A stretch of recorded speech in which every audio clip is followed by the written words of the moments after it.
So I want to thank everybody for their perseverance and the things that they have been doing around the country to stand in the name of justice.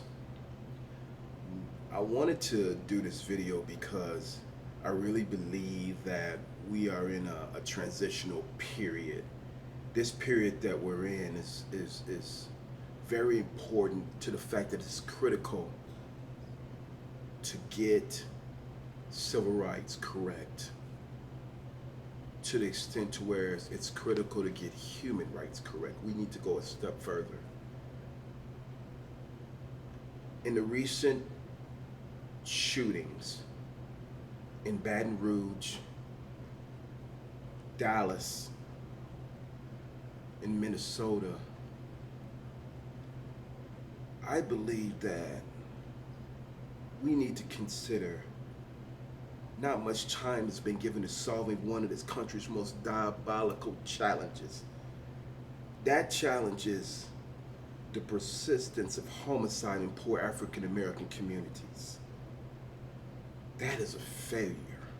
That is not just a failure on the poor African Americans who live in those communities. It's a failure more so on the federal government of the United States of America. It's a failure on the police unions of the United States of America. Each and every last individual one of you, you know that you've contributed to this problem. And we are lying if you say that you have not. The numbers are staggering. Let's talk about from 1980 to 2013. I'm going to read you the stats, and I want you to notate this because I'll do it twice. 262,000 black males killed in America. That is a failure. From 1980 to 2013, 262,000 black males killed in America. What is our contrast? Our contrast is roughly 58,000 Americans died in Vietnam. 58,000 and 262,000 in 5 years, 6 years, 7 years. Vietnam only lasted a small period of time. That is a failure. For many years, the killers of young African American men have gone unchecked, even to the extent to whereas we've given them permission to do what they're doing. Corporate sponsored, government sanctioned murder. Who's talking about these things? I must say that I disagree with the powers that be because I don't believe that we should balance our remarks at this time. I believe that all lives matter, yes and true. Blue lives matter like some of you ones would say. Latino lives matter. Black lives surely matter. But we don't need all lives matter. We need to talk about the people who are most in danger. There is a strategic cover-up on some folks to dilute the issue. I want you to speak directly to the issue. And in your heart of hearts, you know that our community has suffered.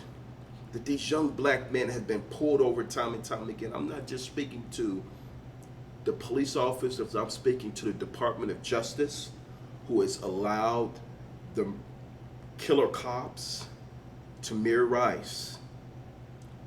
The list goes on and on. The Sterling case, Alton Sterling. The list goes on and on. I mean, we can continue going on. Mike Brown. When have we seen a prosecution? When have we seen one prosecution? I'm speaking directly to the police federation, the Fraternal Order of Police, all of you presidents who stand in line of that thin blue line, who say that it's justice. When you are killing these young black men and you're saying that it's sanctioned, and a lot of times you're saying that they got what they deserve. I'm speaking to the National Rifle Association, its president and its people. When you stop progress of laws that can stop the violence from gun violence, and you say that a lot of times these young folks, these young kids who died, got what they deserve, i.e. Trayvon Martin, it has to stop. But I will not stand by and let anyone band-aid the issue. As a member of the Southern Christian Leadership Conference, the organization that stood in the personage of Dr. Martin Luther King Jr., That fight is still going on today. And I tell you what, I give my life for this cause and I will die for this cause. Stop letting young black men die. That is the core of the issue. And we won't see Dallas because I'll say it again. If people are not given justice, then they will find justice. That's all I have to say.